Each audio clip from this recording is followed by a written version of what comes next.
Muito bom dia, meus amigos da CBN Floripa. Estamos de volta para o nosso Sala VIP, já se tornando um programa tradicional da CBN dentro do Sábado Show, todo sábado das 11h30 ao meio-dia e depois no YouTube, o programa completo pelo canal da CBN. Patrocínio de Água Mineral Santa Rita, Casas da Água e RDO. O melhor de programação de rádio e televisão, eu digo há muitos anos, sempre é o bastidor, né? E aconteceu um fato grande aqui agora, que você não vai saber. Você não vai saber. É difícil, tantos programas e tantos anos, não dá mancada, né? Não, mas eu vou te respeitar e não vou contar, mas que seria legal contar, seria. Não seria legal. Everton Cunha, quem é Everton Cunha? Roberto, você já está vendo aqui no YouTube. Isso. Não, primeiro, muito obrigado pelo convite. Fico extremamente feliz de estar contigo aqui, porque me alegra muito o teu jeito de ser. É encantador e fascinante. O Mané, né? Mas fora toda essa coisa do Mané, do catarinense, a tua figura, ela é muito carismática. E isso é bom, contagia a gente. E aí, quem é o Everton Cunha, que é a tua pergunta, né? Saltando. Porque se eu falar Everton Cunha, ninguém sabe. Já estão vendo sabe. Quem é o Everton. Eu acho que praticamente tu já respondeu, porque nem eu sei quem eu sou. E talvez seja esse o grande motivo da vida, né? A busca por aquilo que não se sabe o que é. Opa. E nessa trajetória, nessa caminhada, a gente vai descobrindo, vai se encontrando. Nesses encontros, alguns desencontros, outros nem tanto assim, e vai se formando, então, aquele que supostamente acreditamos que a gente possa ser. Mas acabou aqui já. Posso ir embora? Não, sabe o que é? É que disseram assim para mim, não chama ele pelo nome, que ele não é muito simpático, ele prefere Mr. P. Eu sempre quero deixar as pessoas à vontade. Elas me chamam daquilo que elas acreditam que possa ser quem elas gostariam que eu fosse. Eu não sei se eu vou suprir a expectativa, mas de qualquer maneira... Deus o livre, que é isso? Nós temos muita coisa para contar, né? Sempre tem. Eu acho que nós temos vários papéis, interpretamos vários personagens, isso não é negativo, não é ruim. Quando eu falo personagens, eu não estou me referindo à falsidade, eu não estou me referindo a algo teatral, mas nós cumprimos papéis. E talvez cada um desses papéis tenha um nome, para meio que identificar e colocar nas prateleiras. Eu cresci ouvindo a família me chamando de Neco. Neco? Neco. Então o Everton já não existe desde a infância. O Everton é uma figura a qual eu só sabia que era na hora de assinar ou preencher o cabeçalho de uma prova no colégio, de algum documento, e, portanto, remete a uma coisa meio séria, um compromisso e um comprometimento a corresponder a alguma coisa sempre o tempo todo, como se a vida fosse absolutamente real. Como é um documento, como é uma prova em que tu está sendo colocado à mercê do julgamento dos outros. E esse, então, é o Everton. Aí ele vem meio reprimido, ele vem limitado, ele vem condicionado, ele vem diante de regras. Surge, então, o Neco, que é aquele que eu sou chamado. O Neco se diverte, ele brinca, ele é feliz, ele tem esperança. Desde criança? Desde né? criança. E depois vem o Mr. P, o Neco. O Neco. Aí é legal. Aí legal. Agora melhorou, gostei, né? Foi afetivo. O Neco nasceu aonde exatamente? O Neco só nasceu em Porto Alegre. Só nasceu. Me criei, cresci em Canoas, que é a cidade vizinha de Porto Alegre. E, portanto, sou um canoense, né? Só não sou em função de um papel, um documento, mas sou canoense. E como é que nasceu essa verve artística para chegar no rádio, na comunicação? Você tem muita história bonita para contar. Quando criança, a gente já vai se percebendo. Sim. Né? Qual é o rumo a traçar? Agora o grande dilema é como tu vai colocar isso em prática e de que maneira tu vai conseguir sustentar a tua vida diante daquilo que tu acredita que seja. Eu nunca consegui ter relações e afinidades com coisas tradicionais, profissões tradicionais, rotina tradicional. Isso sempre foi. Não era algo que eu buscava, era algo que estava ali. Então, enquanto eu percebia meu pai com os seus horários, com o seu trabalho, a minha mãe, meus irmãos, eu Tradicional. estava numa outra tradicional, né? Eu estava num outro âmbito, numa outra nuance, num outro prisma. E ali eu já identificava que a subjetividade estava muito presente em mim, que essa coisa lúdica, que o encontro, conforme eu disse no início, do desencontro, me instigava, me provocava. Sair um pouco das coisas tão tradicionais que diziam que eram essas, que a vida era assim, que tinha que ser assim. Então o Neco já tinha vontade de viver o que na época era chamado diferente e hoje, felizmente, já não é mais tanto assim. Esses rótulos, Sim. né, já caíram Todo mundo bastante. era rotulado, né? Isto. E a expectativa de que uma vida fosse feita passo a passo, conforme os outros já vinham fazendo, não me agradava muito. E sempre me senti muito livre para expressar o que eu sentia. E também encontrava na expressão a minha melhor forma de ser. E que talvez também responda um pouquinho quem é o Everton Cunha. Ele é praticamente a expressão no seu todo, e quanto mais expressão ela existe e existe em mim, mais anseio para expressar eu quero. Pô, já vi que você não é um cara comum, não é um cara... Tá vendo? Tá vendo? Você é um cara diferente, né? É. Diferente. Mas o rumo da comunicação entrou como na tua vida? Tu te sentia assim bem expansivo, bem alegre, bem Sim. comunicativo, a ponto de querer falar no microfone? Exatamente isso, exatamente isso. Tinha muita facilidade, conforme eu falei, para expressar, ouvindo sempre muitos elogios em relação à voz. A voz é bonita, né? O timbre de voz, então É. todo mundo. E aí, quer queira, quer não queira, a gente vai sendo influenciado pelo que ouve nos dois lados, nas coisas boas e ruins. Tudo aquilo que é dito para a gente, de alguma maneira, vai retumbar e vai refletir lá na frente. Esses elogios referentes à minha voz, então, me alimentavam, e essa minha facilidade de expressar o meu pensamento. Comunicar. Comunicar. E eu encontrei, nessas possibilidades, o rádio como a melhor forma de tudo. E ainda acredito eu, aí é muito mais uma busca por respostas comigo mesmo.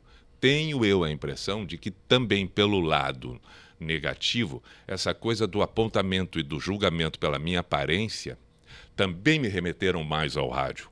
Porque eu encontro através da expressão que não tem forma, uma maneira de dizer e de tentar mostrar os anseios e as buscas do ser humano. Mas, Pia, a tua imagem é uma imagem diferenciada. Isso aí, Perfeito. Sim. Agora, o que deve ter te levado realmente ao sucesso é a voz, né? Sim. A voz Sim. e a tua comunicação fácil. Eu vi uma apresentação tua numa festa da casa aqui da NSC. Você comandou do palco gente que não era mole com uma facilidade. Foi lá Sim, Jurerê, eu lembro, né? foi. Né? Eu fico muito grato, lisonjeado com o teu reconhecimento, vindo de ti em especial, e isso para mim é muito natural. Talvez a naturalidade seja um grande definidor desse reconhecimento. Eu quando me estabeleço para fazer algum tipo de trabalho, alguma coisa que envolva a comunicação, eu tenho muita convicção, por vários motivos. Eu não quero enganar ninguém, eu não tenho a pretensão de convencer ninguém, eu quero que as pessoas exerçam e façam aquilo que elas acreditam que seja o bacana, e eu quero compartilhar, celebrar aquele momento de uma forma mais intensa possível com essas pessoas. Portanto, que eu seja natural com tudo isso. E aí, obviamente, acredito que tem, sim, um timbre agradável, que tem uma sonoridade, uma forma que eu comunico e que eu falo e que eu digo que agrada, e isso acaba sendo cativante e traz as pessoas. Claro, tudo isso existe, e se não for assim, você não teria chegado ao sucesso que chegou. Mr. P. Uhum. Por que Mr. P? É o programa do Pijama? O Pijama, quando começou em 1998, surgiu a construção dele, eu ao lado do Gerson Ponte e do Tadeu Malta, que eram os dois coordenadores da Atlântida na época, e eles sugeriram, cada um deles, um dos nomes que virou depois o nome do programa. Um sugeriu o Pijama, o outro Show. Assim que isso ficou definido, eu comentei com uma amiga sobre o nome do programa e ela disse para mim: por que tu não coloca o teu nome de Mr. P, P de pijama? Eu achei aquilo diferente. E quando eu conversei com os dois, eles disseram: legal, porque se acontece e tu usa o teu nome, toda hora tu vai ter que estar te expondo, e assim fica uma coisa meio, né, disfarçada. Primeiro já é diferente, isso, chama atenção. Já, né? Chama atenção. E eu acabei usando o nome, vingou, pegou, e eu virei o Pi. Eu virei o Mr. P. Hoje eu sou o Pi. Começou como Pijama Show em 1998, da meia-noite, na Atlântida de Porto Alegre, em rede para os 2 estados. Já começou em rede, no Rio Grande do Sul e Santa Catarina, todas as emissoras da Atlântida, da meia-noite às 6. Como foi muito rápido que aconteceu o burburinho e uma audiência grande, por incrível que pareça, mesmo sendo de madrugada, em questão de 3, 4 meses, já resolveram puxar para as 10 da noite para pegar mais público. E aí, ao invés de terminar às 6, terminar às 3. Depois ele ficou, então, a maior parte do tempo das 10 às 3. Depois, bem no finalzinho, reduziu até às 2. E agora, em 2021, quando eu retomei o Pijama, já na Atlântida Santa Catarina, com a NSC, ficou das 10 à meia-noite, diferente, priorizando as músicas, coisas que aconteciam diferente naquela época já não estão mais, como Papo de Pijama, Pijama Sujo, alguns quadros que aconteciam. Então agora é prioritariamente a música. Quer dizer que você conseguiu fazer a audiência, fazer o público ouvir o rádio num horário que não é muito tradicional. Sim. Né? Você abriu esse campo, esse mercado do horário da madrugada. Isso foi surpreendente, porque quem está acordado de madrugada está trabalhando, está perambulando para lá e para cá, numa festa, alguma coisa, e deu, né? E, no entanto, realmente isso aconteceu. O adolescente, na época, passou a ficar acordado de madrugada de forma intencional, de forma proposital, justamente para ouvir o Pijama, o que tornou muito diferente, muito curioso tudo, e que nem a gente imaginava que pudesse acontecer. Agora, quando aconteceu o surgimento do Pijama e a criação do Pijama, foi baseado em mim mesmo e num pedido que eu fiz para o Gerson Ponte, que eu citei antes, que era o coordenador, porque eu não dormia quando adolescente, né? Muita insônia. A gente sabe que a maioria dos adolescentes tem insônia. Isso é uma coisa, uma característica da fase. E nessas angústias, alguns têm, nessa insônia, alguns têm angústias, outros têm conflitos. E ali, à noite, né? A noite nos deixa mais introspectivo, porque está tudo escuro, está um silêncio e tu navega mais dentro de ti. Coisa que, durante o dia, como tem muita poluição visual, sensorial, seja como for, tu acaba talvez simplesmente tocando a vida em frente. A noite reanima, calma, Isto. Né? E aí, nessas angústias das noites que eu tinha, eu disse para eles: vamos fazer um programa de madrugada, música legal, e eu vou conversar com quem tiver acordado, com quem tiver passando por coisas que eu já passei um dia, que eu sigo passando, e aí a gente vai acabar sendo cúmplice. E a gente sabe que muito se fala hoje, né, sobre o pertencimento. A gente quer pertencer e muitas vezes, principalmente no sofrimento, a gente acha que está sozinho. E como é bom encontrar o afeto, como é bom encontrar o conforto, um colo, alguém que possa te ouvir da maneira que for sem te julgar. E isso a gente colocou em prática durante as madrugadas lá no surgimento do Pijama. E você veio para Santa Catarina quando? 2021. 2021, veio direto para Atlântida. Vim direto, né? Antes eu já vinha, mas esporadicamente, em determinadas épocas e tempos. Né? O Planeta Atlântida eu vinha dias antes e tal, essas coisas assim. Mas encontrou uma boa receptividade aqui, o pessoal já te conhecia, né? Sim, o que faz diferença, né? E tu ser reconhecido de uma forma tão bacana muda completamente a vida, né? Né? Muda a vida. Isso serve não só nas questões de trabalho, mas familiares, relações pessoais. O reconhecimento por quem tu é, por aquilo que tu acredita, é fundamental. A gente precisa olhar o outro conforme o outro é e não conforme a gente gostaria que ele fosse. Eu estou sentindo que parece que você tem uma formação de psicologia, não? Não tenho. Eu estudei alguns semestres, que foi o mais próximo assim de psicologia, de pedagogia. Fiz alguns semestres na faculdade de administração, não me formei em nada. Mas eu sou um apaixonado pelo comportamento humano. Eu repito, eu não tenho a pretensão de Faz descobertas. palestra sobre isso? Não?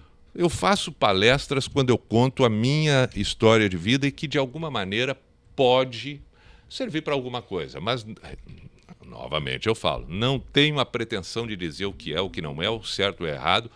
O que a gente sabe é o bom e o ruim, o que faz bem e o que faz mal.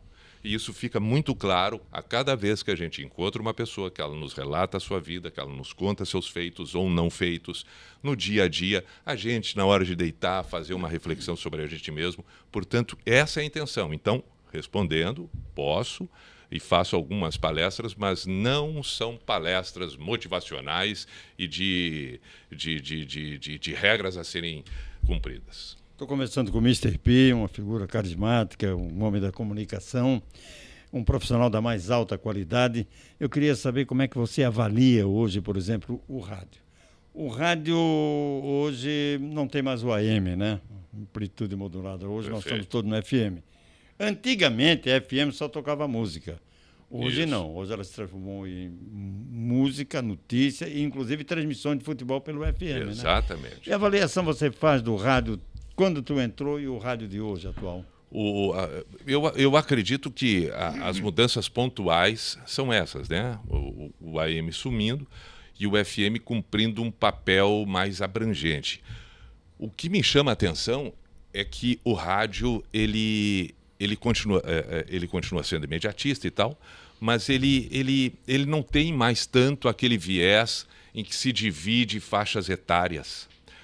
Um tempo atrás, lá quando eu e tu éramos mais novos, década de 70, 80, então nós tínhamos, por exemplo, o vô ouvindo a rádio AM, o pai ouvindo a rádio AM com outros programas, né? O vô ouvia mais aquelas rádios com aquelas brincadeiras do comunicador, pela manhã, aquelas notícias, as músicas mais populares. O pai já era mais em busca de notícias, etc. E os filhos adolescentes no rádio FM para ouvir música, novidade, né? Aquelas coisas todas. Hoje, como o AM sumiu e o FM ele não atinge mais o adolescente, como um dia aconteceu, e foi o surgimento do FM, né? O FM surgiu para atingir o adolescente, né? O jovem. Sim.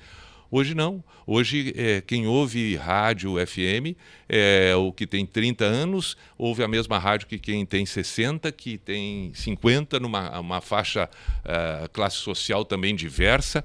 Essa pluralidade do rádio FM é o que mais me chama a atenção hoje. E esse é o grande desafio, né? Conseguir contemplar todos esses. Agora, eu quero me referir ao rádio. Antigamente a gente ouvia muito rádio no automóvel, por exemplo, né? Hoje, dizem que a audiência do rádio diminuiu, porque hoje tem o pendrive, tem aquele USB, não sei do que, o cara entra no carro, põe a música logo, e isso prejudicou essa modernidade de internet, essa facilidade da tecnologia, prejudicou um pouco o rádio? Eu acho que ela tira um pouco da fatia, mas não chega a comprometer na sua amplitude, né? No todo. Eu acredito que não.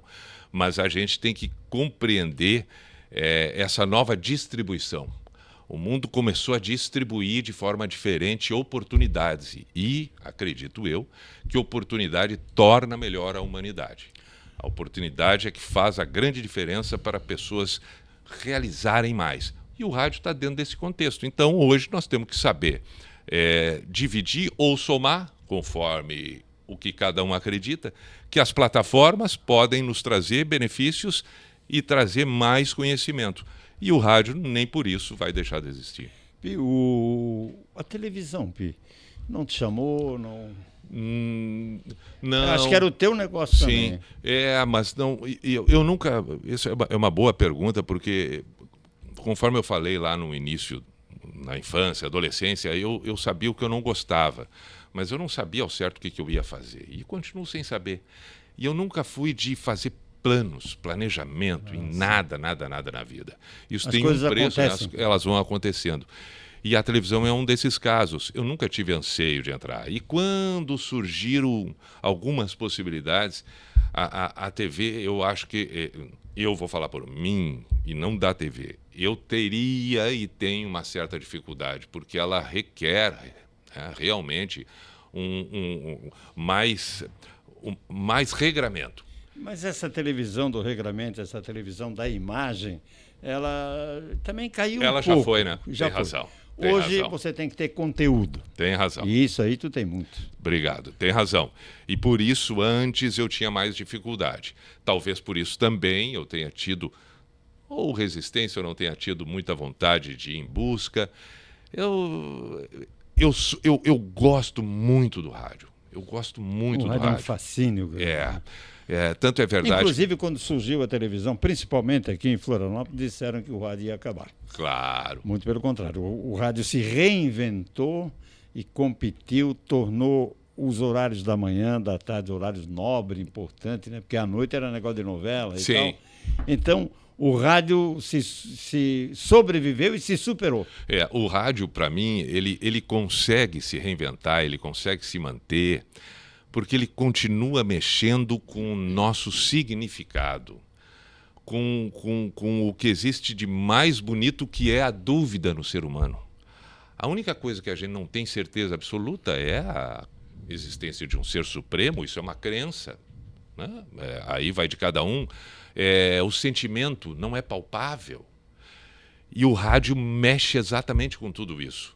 Enquanto a TV te coloca uma imagem a qual já te induz a uma forma de pensar e acreditar, o YouTube é a mesma coisa, tudo que lidar com a imagem, que é um dos sentidos, e o jornal, quando existia, era palpável, o celular é palpável, o rádio não é palpável. O rádio mexe com o abstrato. Por isso ele se reinventa, porque ele é verdadeiramente a dúvida e a nossa eterna busca do porquê estamos aqui. A minha preocupação com o rádio, que eu acho mais difícil do que a televisão, e uma vez um profissional desses grandão aí do Rio, São Paulo, ele me disse assim: nós somos uns fazedores de emoção. Ah, lindo. Por quê? Porque, por exemplo, uma transmissão de futebol, você está vendo o jogo. A transmissão é difícil de fazer porque é o óbvio, tudo certo tu está vendo ali. Uhum. O rádio tu tem que fazer funcionar a imaginação do ouvinte. E funciona, Quem né? está jogando pela esquerda, pela direita, qual é a camisa que tu está jogando, aquela coisa, identificar o máximo possível. Exatamente. O cara com o radinho aqui fica imaginando. Lembra das rádios novelas? Sim. Que coisa fascinante Sim, aquilo também. fui Porque sonoplasta de rádio novela. Olha aí, mas então tu sabe mais do que Para eu. o governo, trabalhei com a Janete Clay. Mas aí... E com o marido dela, o Dias Gomes. Caramba, tu tá bem, Eu fiz Alberto. um teste na Rádio Nacional do Rio como sonoplasta. Eu fiz um curso, na verdade, lá. E aí me colocaram... a Rádio Nacional era um requinte tão extraordinário que tinham 6 sonoplastas. O central era o chefe de todos. Caramba. O outro cuidava do microfone da mocinha, o outro do bandido, o outro do mocinho. Que legal. Todo mundo, né? E eu fiz o drama de cada um. Original de Janete Clay. Às 12h30 na Rádio Nacional. Às 12h55 entrava o repórter nosso amigo Heron Domingues. Repórter Esso. Quanto tempo isso? Em que ano foi isso, lembra? Isso foi em 1950. Que legal. Lá vai porque o radioteatro aqui de Florianópolis era muito forte, era uma cópia da Rádio Nacional. Nós radiofonizamos aqui o Ben-Hur, por exemplo, na Sexta-feira Santa Paixão de Cristo, radiofonização de 2 horas, tanta gente no estúdio que geralmente se fazia no auditório, com vários microfones lá. Tu nunca foi sonoplasta? Não. Eu comecei no rádio fazendo a central de gravações. Não chegou a ser um sonoplasta, mas gravava mas contra-regra, essas coisas? Não. Sim, mas tu deve ter acompanhado muito o radioteatro, o rádio novela da Rádio Gaúcha, por exemplo. Claro. Já tinha muito, né? Lá quando surgiu isso, né? A Rádio Farroupilha, tinha tudo isso. Mas aquele rádio era bom também, Pi. Muito. Talento ali era o talento de cada um. Exatamente. Eu sei de uma história no rádio Gaúcho, onde pela manhã tinha, isso ainda tem em algumas emissoras, a hora da missa, né? Então, na rádio lá, às 6h, e o padre fazia a oração. E tinha um operador do outro lado, né? Aí a rádio tem a divisória do aquário, né? Sim. O operador de um lado E aí, num determinado domingo, que era tradicional a ida desse padre, o operador do horário ficou doente, não pôde ir, foi um outro operador. Foi um outro operador substituir ele, mas não sabia como funcionavam as coisas, e o padre disse para ele: é essa trilha sonora que tu tem que botar, eu vou fazer a oração e tá tudo certo. E o operador meio nervoso, né? Tá, mas só botar a trilha é isso? Aí o padre foi no microfone, o operador ficou só pelo sinal dele, ele deu o sinal, o operador largou a trilha sonora da oração, no que largou a trilha sonora da oração e o padre foi começar a oração, olhou para o operador, a trilha estava alta. E aí ele disse para o operador, com aquele tradicional sinal, né? Baixa, com a mãozinha assim, baixa. Quando ele fez esse sinal para o operador apavorado, nervoso, primeiro dia, nunca tinha visto, se ajoelhou do outro lado, juntou as mãos assim. Para fechar na CBN Floripa, a melhor história até agora, essa, mas eu tenho mais ainda. Eu tenho uma outra boa história com o seu Maurício Sirotsky também, na Rádio Gaúcha, ali no tempo do Edifício União, ali no centro de Porto Alegre. Eu quero saber, eu quero saber. Mas aqui na CBN Floripa, chegamos ao fim. Quando é que eu volto daí? Não, continua. Tu continua com o YouTube no canal da CBN, com imagem, o programa completo, com imagem. Tá, pode com ser? Imagem. Eu acho que o Sala VIP volta aqui na CBN no próximo sábado. Eu vou continuar aqui, depois você vai ouvir isso no YouTube. Continuar o programa. Um abraço, até o próximo. O Pi, tinha um baixinho do elevador da Rádio Gaúcha, lá no Edifício União. Todo dia que o Maurício Sirotsky entrava, ele dizia assim: seu Maurício, o senhor precisa me dar uma oportunidade no Rádio Teatro. Eu sou ator, eu tenho talento. Chegou forte já, chegou se impondo. Aí o Maurício ouvia e tal. Um dia tu vai ter tal. E depois de meses e meses, todo dia ele insistia: eu quero uma oportunidade. Depois de meses e meses, o Maurício, faltou um cara importante, menos importante, o cara só tinha que bater na porta e dizer: vim trazer o seu telegrama, alguma coisa assim, dar uma informação. Aí o Maurício lembrou do cara do elevador, chama lá o... Chamou. Aí, chegou a tua grande oportunidade, mas assim, de supetão, como que eu vou? Tenho que me preparar, seu Maurício. Não é assim, vai dar... Aí usou um palavrão, né? Sim, vai dar M. É isso aí, não vai dar certo. Não vai. E aí, botaram ele no estúdio e tal. E ficaram orientando a hora que ele tinha que entrar. Bateram na porta, é tu. E ele nervoso na vida, quando abriram e disseram: pai. Ele disse: seu Maurício, eu não disse que ia dar M. No ar, né? Não disse que não estava preparado. Não tá. Essas histórias, elas existem muitas. Muito. Né, sabe que no pijama, vou te contar duas, no pijama quando eu fazia lá. Uma delas, eu chegava 9 e pouco, né? O programa começava às 10, 9h30 eu chegava. 9h30 da noite, estou chegando, passei a portaria. Quando eu chego na recepção, tem uma menina sentada ali no sofá e o nosso porteiro, o nosso guardinha colega, olha para mim e diz: ela está te esperando aí. Aí eu, bom, é uma ouvinte, né? Ok, disse: oi, tudo bem, como é que tá? Tudo. Ela levantou. A primeira frase dela, quando levantou, olhou para mim: vamos para casa? Aí eu pensei: opa. Eu digo: não, mas tudo bem, como é que tá? Veio dar oi. Vamos para casa ou não vamos? Eu digo: não. Só deixa eu entender quem tu é, o que está acontecendo. Não, tu não tem que entender nada. Eu só quero saber se tu vai ou não vai para casa. Tuas toalhas estão tudo jogadas lá e vai ficar por isso? Eu digo: mas deu uma complicada. O que está acontecendo? Eu digo: não, mas é que talvez tenha alguma coisa aí que não está batendo. Deixa eu tentar entender. Não tem que entender nada. Eu só vou embora daqui quando tu resolver ir para casa. Aí eu pensei: a coisa é séria. Aí eu pedi licença, olhei para o guardinha e subi para o estúdio. Quando eu cheguei lá no estúdio, peguei o telefone e liguei para ele. Ô, fulano, só deixa eu te pedir aí, cuidado, hein? Não tá bom o sinal aí. Tira essa mulher daí. Ele começou a rir e disse para mim: olha aqui, eu não vou resolver teus problemas com a tua mulher e a tua casa. Te vira, o problema é teu. E ria da minha cara. Eu tive que provar para ele que eu não conhecia ela, porque ele achava que realmente era minha esposa, que ela tinha ido lá me buscar e me deixou. E ela achou que tu era o marido? Exatamente. Ela ficou pior ainda. E assim ela ficou. Sabe que essa coisa do rádio tem muito Sim, porque de mexer com... o ouvinte se baseia na voz, né? Exatamente. Às vezes, ouvir aquela voz, o cara fazer um monte de poema, durante o cara vai lá ver quem é, um cara feio que não é mal. Na maioria das vezes é o que acontece. Na maioria das Nem vezes sempre, é o que acontece. né? Nem sempre, mas são poucas exceções. Teve um rapaz que me esperou na saída às 3 da manhã, também na guarita da rádio em Porto Alegre, e quando eu fui para o estacionamento, que eu passei por ele, ele me deu oi, eu digo, tudo bem, já achei estranho, né? 3 da manhã, tá me esperando, terminou o programa, ele disse, beleza, Pi, eu te entendi, eu vim. Aí eu, ai, mas como assim me entendeu? Eu vim. Essa calma para resolver essas pepinosas. Isso, claro, necessário. Eu digo, tá, mas me explica um pouco. Não, eu entendi o que tu falou agora há pouco. Por isso eu vim. Eu tô te entendendo, tô aí agora. Enfim, muita habilidade, muita paciência, até que lá pelas tantas, lamentavelmente, pela situação, mas aí ele disse, né? Olha que coisa, hein? É difícil até a gente contar essas coisas. Ele disse para mim, é porque hoje eu não tomei meus remédios.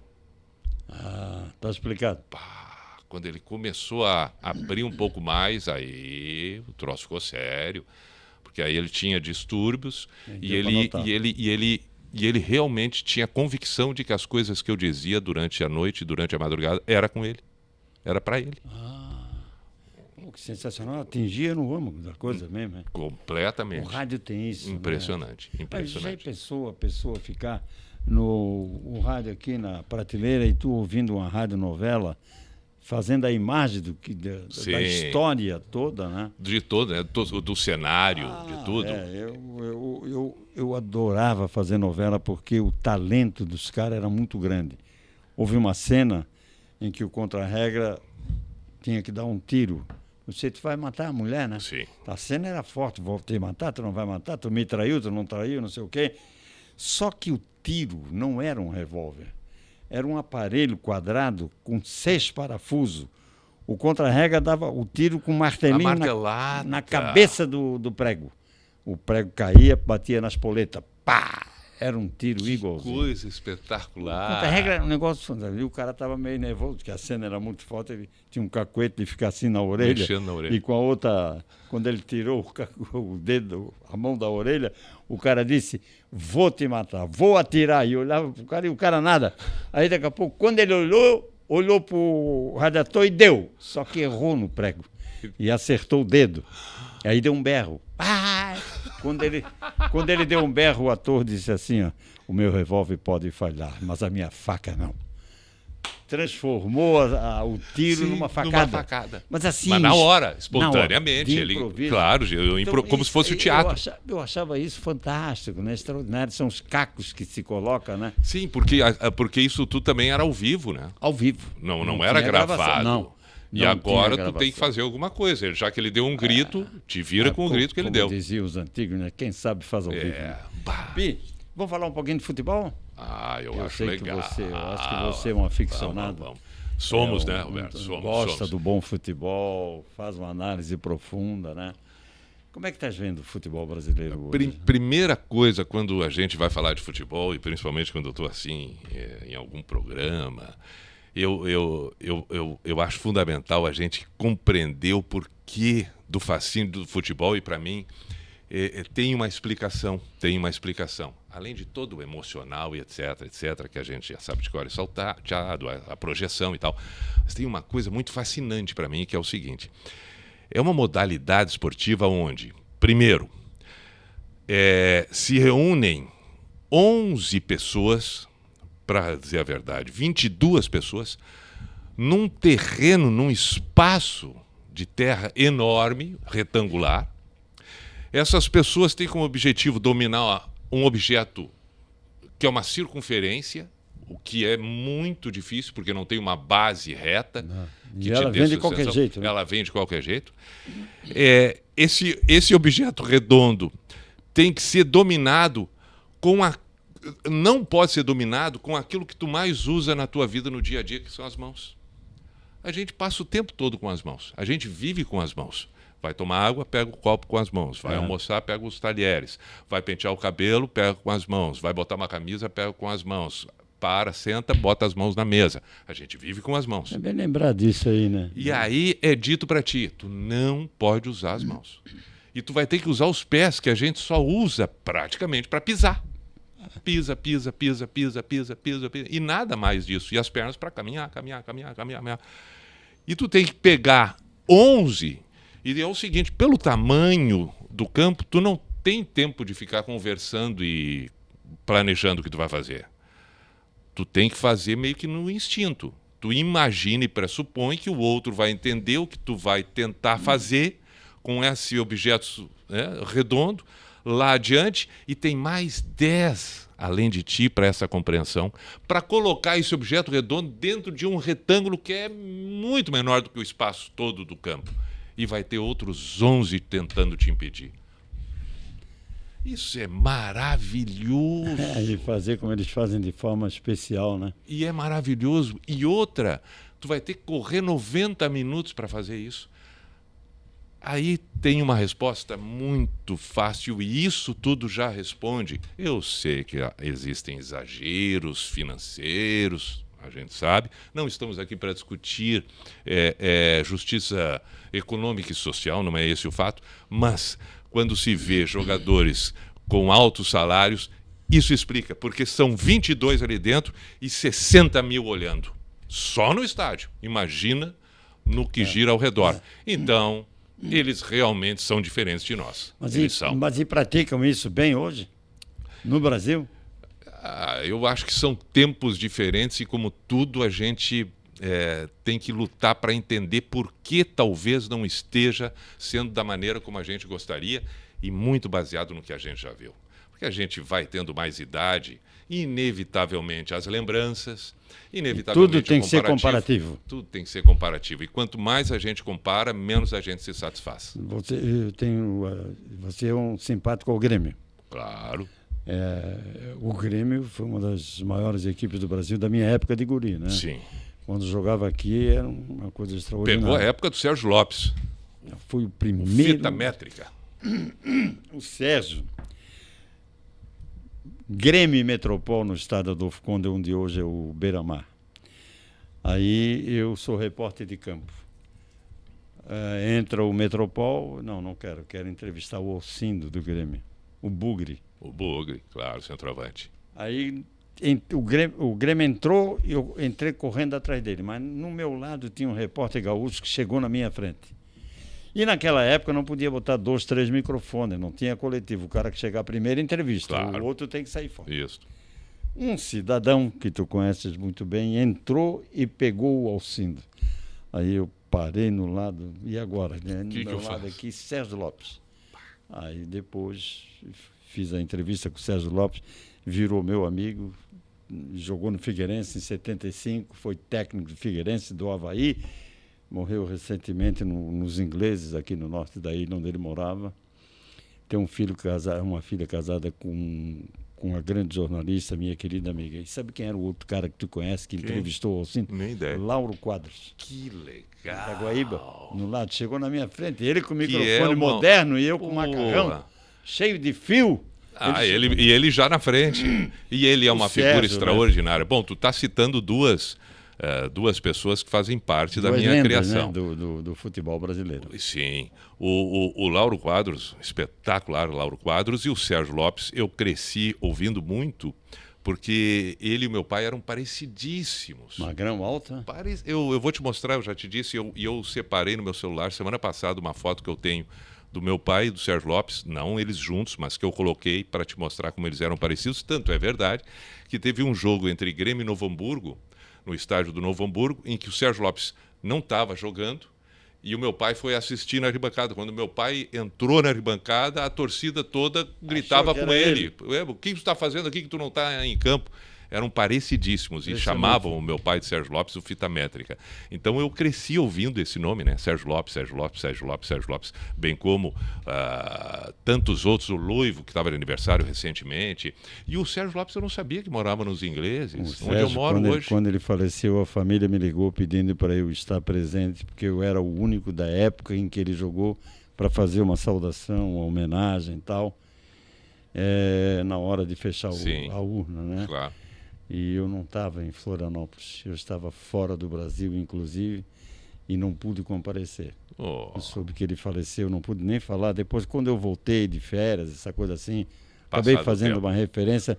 Era uma figura admirável, uma figura assim. Que bom saber disso. Como atleta. Que bom saber que era uma figura admirável. Fantástico, fantástico. É um filho dele faz prancha de surf. É mesmo? Alguma coisa assim. É.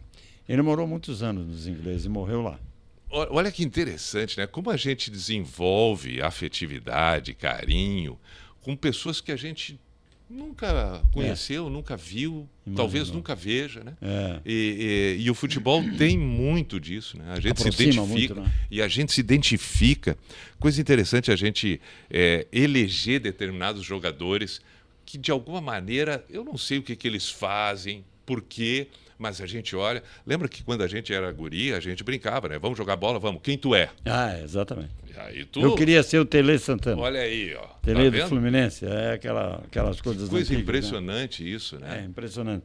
Ô, Pi, qual é a avaliação que tu faz ou a diferença do Grêmio teu de criança do Grêmio atual? Pô, é uma bela pergunta. Não vamos comparar, vamos ver a diferença.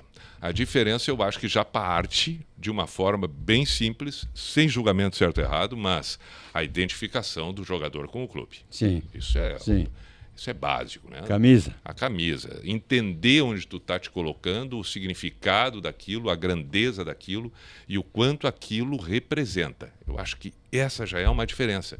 Que esse mundo muito líquido de hoje está cada vez menos provável que aconteça. Tanto é verdade que recentemente nós temos o Jeromel e ao lado do Marcelo Groy e talvez do Kahneman, as grandes percepções de que isso ainda é possível. Do contrário, o ano passado o Grêmio perdeu o Gauchão, me parece muito por passar exatamente nessa questão.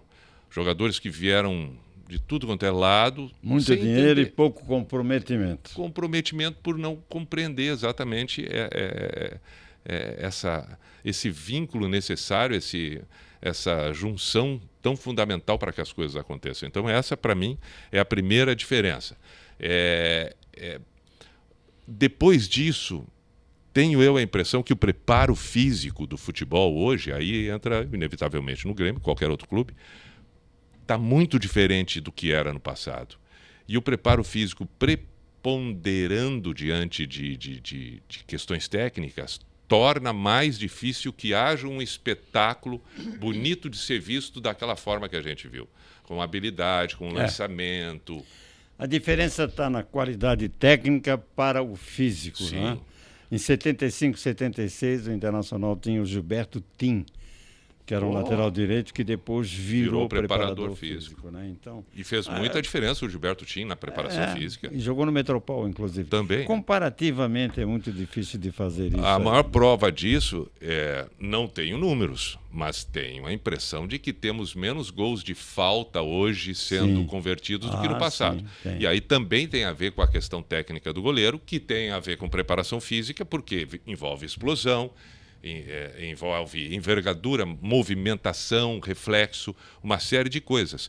E, portanto, também se perde um pouco, né? Porque é bonito um gol de falta. Uma falta, um tempo atrás, para quem jogava bem cobrada, né? a favor ou contra, era uma expectativa enorme. Hoje, dá a falta na entrada da área, tu pensa, Difícil. Hoje os caras se deitam até no chão, atrás da barreira. Né? Isso. Que coisa horrorosa. Aqui. Isso. Então, Mr. P, Everton Cunha, Neco ou Mr. P? O Evandro não, né? Não. Não vai entregar, não vai entregar. Tá bom. Não vai entregar.